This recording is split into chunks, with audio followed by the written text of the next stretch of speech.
안녕하세요. 저는 이번에 안성 이투스 기숙학원에서 공부하고 서울대학교, 고려대학교 경영대학에 합격한 장성원입니다. 저는 이번 수능이 두 번째가 아니라 세 번째 도전이었는데요. 저는 재수 때 재종기숙을 다녔는데 하루의 절반가량의 시간을 수업으로 할애하다 보니 수업의 복습과 숙제를 해나가다 보면 그날 꼭 해야 하는 공부를 하지 못하고 하루를 마무리하게 되는 경우가 허다하더라고요. 작년 수능 때 그 주에 제대로 봐주지 못했던 과목들이 평소보다 낮게 나와서 이번에 도전할 때에는 매일매일 전과목을 봐야겠다는 마음으로 자습 시간이 많은 안성 이투스 기숙학원을 고르게 되었습니다.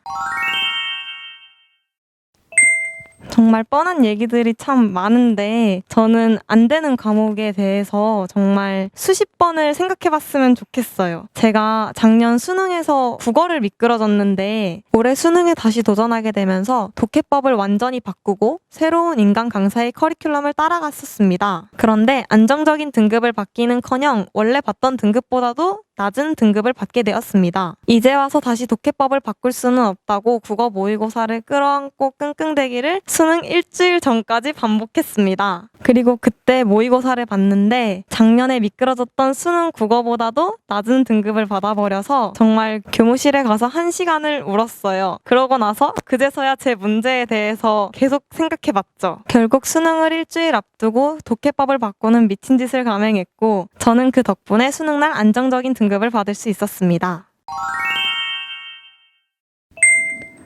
저는 많은 친구 사귀기 그리고 연애하기 이렇게 두 가지는 꼭 안 했으면 좋겠어요. 왜냐면 일단 연애를 하면은 다른 친구한테 고민 상담을 하게 되는 상황이 올 거고 그리고 친구를 많이 사귀면 같은 맥락으로 그런 고민 상담을 들어주게 될 수도 있다고 생각해요. 근데 이게 솔직히 엄청 재밌어서 공부 시간 띵 까먹기 너무 좋다고 생각을 하는데 그러니까 더더욱 하면 안 된다고 생각합니다. 수능은 장기전이다 보니까 매일매일 전과목을 공부하는 게 중요하다고 생각해서 국수형 과목의 감을 잃지 않도록 국어 30, 수학 40, 영어 10, 탐구 아랍어 합쳐서 20 이런 비율로 매일매일 공부해줬습니다. 그리고 체화하는 것도 중요하지만 사실 암기해야 되는 부분도 당연히 존재하니까 저는 공부하다가 이건 내가 꼭 외워야겠다 하는 부분이 있으면 저는 그거를 노트를 만들어서 한 줄 요약으로 정말 간단하게 정리했어요. 왜냐면 달달 외워봤자 어차피 수능 때 기억 안 나거든요.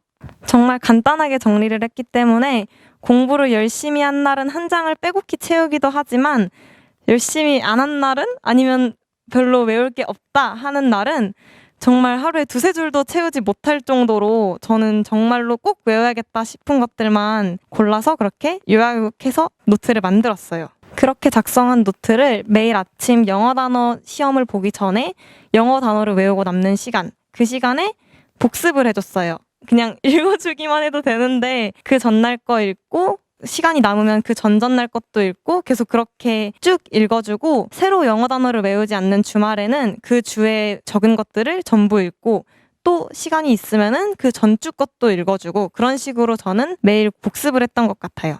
이 방법은 9평이 끝난 이후쯤부터 시작하시는 걸 추천할게요. 왜냐면 그 전에는 어떤 점이 중요한지도 잘 모르고 양이 너무 방대해져서 나중에는 복습을 하는데 너무 많은 시간을 뺏길 수 있어요. 저는 심리 김종환 선생님께서 제 수험생활 동안 가장 큰 도움이 되셨다고 생각합니다. 저는 재수 때 선생님의 심리 수업을 들었는데요. 재수 때뿐만 아니라 3수 때까지도 저는 정말 큰 도움이 됐어요. 떨어지는 수험 기간에는 긍정적인 에너지를 받는 것만으로도 큰 도움이 된다고 생각합니다.